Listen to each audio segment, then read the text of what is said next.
Comment éviter de choisir un homme par peur de la solitude? Bienvenue sur ma chaîne. Pour celles qui ne me connaissent pas, je m'appelle Tessa et ma mission c'est d'aider les femmes à trouver un homme émotionnellement disponible pour bâtir une relation qui vous élève tous les deux en redéfinissant votre identité, donc en devenant la meilleure version de vous-même. Donc comment éviter d'être avec un homme juste parce que vous avez peur d'être seul? Il y a deux réponses. La première réponse, c'est faire plein de choses, voyager, voir des copines, aller vous faire masser, vous faire du bien. Et la deuxième réponse, c'est travailler sur vous pour être bien, même en étant seul, même en étant isolé, rien autour de vous pour vous distraire. Et ce que je propose, c'est la deuxième solution. Parce que la première, c'est sûr que c'est toujours utile, c'est nécessaire de s'entourer de personnes qui vous aiment, de voir du monde, de voir comment les autres vivent, de pouvoir discuter avec d'autres personnes, des copines, des amis, voyager, etc. C'est bien de vous entourer pour éviter de vous sentir seul, vous allez vous sentir entouré et bien, etc. C'est bien, c'est nécessaire. Par contre, il faut quand même travailler sur vous-même parce que ça cache juste le problème, c'est juste un pansement si vous voulez. Mais certes, c'est bien un pansement, mais il faut toujours guérir la plaie.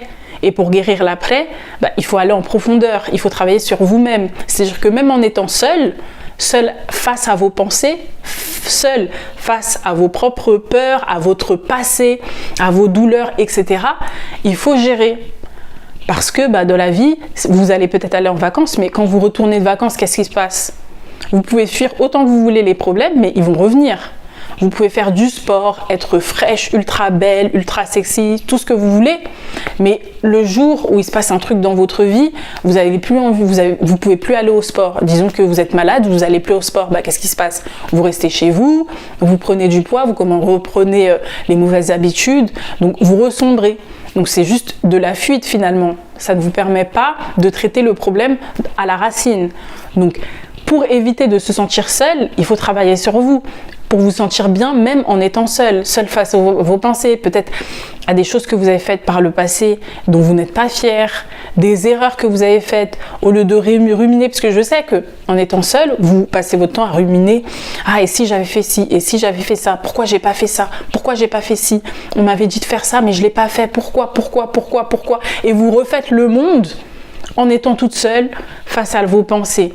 C'est ça le danger, c'est ça que vous essayez de fuir en étant avec un homme ou bien en sortant avec des copines, etc. On essaye de fuir nos propres pensées, notre propre passé. Mais en fait, le passé va toujours vous rattraper. Donc autant le gérer maintenant.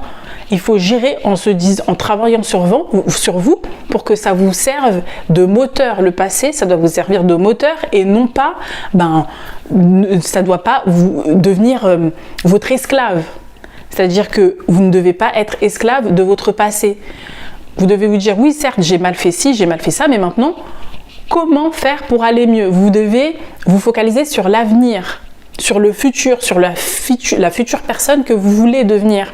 Et pas passer votre temps à expliquer pourquoi vous avez fait ci, parce que de toute façon, c'est fini. Donc c'est bon, c'est bien pour savoir qui vous êtes aujourd'hui, votre passé, toutes vos douleurs, toutes vos erreurs, c'est bien de les savoir, de travailler dessus, peut-être avec un psychologue ou etc. pour savoir qui vous êtes aujourd'hui.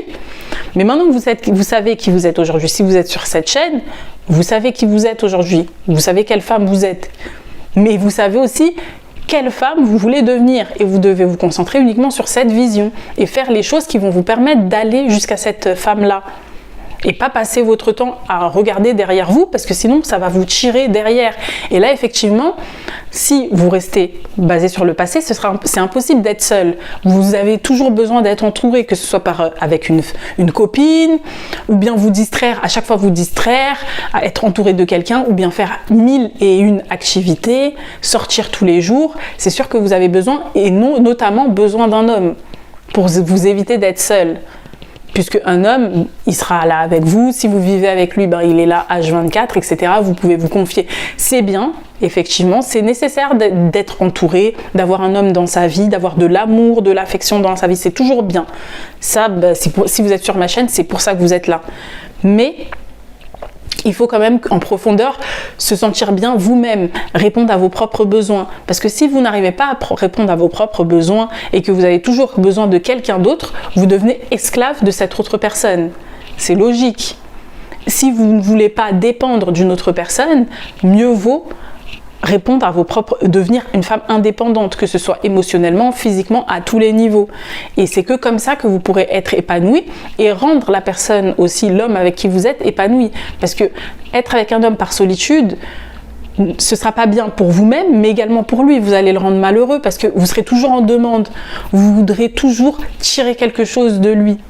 Et même vous, c'est une position dans laquelle vous ne voulez pas être. Vous ne voulez pas être avec un homme qui tire, qui prend votre énergie, un vampire qui est là pour vous vider de toute votre énergie. Non, c'est pas ça que vous voulez. Vous voulez une relation équilibrée qui vous élève. Vous voulez quelqu'un avec qui va vous épauler. Bien évidemment, quand vous vous sentez mal, c'est bien d'avoir une épaule sur laquelle se poser pour pouvoir discuter.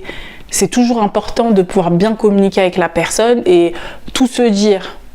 Mais quand même, il va falloir faire un travail pour ne pas drainer cette personne et que vous soyez aussi source d'énergie pour cette personne, pour vous élever, pour que ce soit une relation équilibrée et épanouissante pour vous élever et non pas pour sombrer. Parce que sinon, si vous êtes tous les deux dans cette situation où vous vous sentez seul et vous drainez l'autre, c'est comme si vous étiez dans l'océan et que vous étiez tous les deux en train de vous tirer vers le bas, le fond de l'océan. Ça ne mène strictement à rien.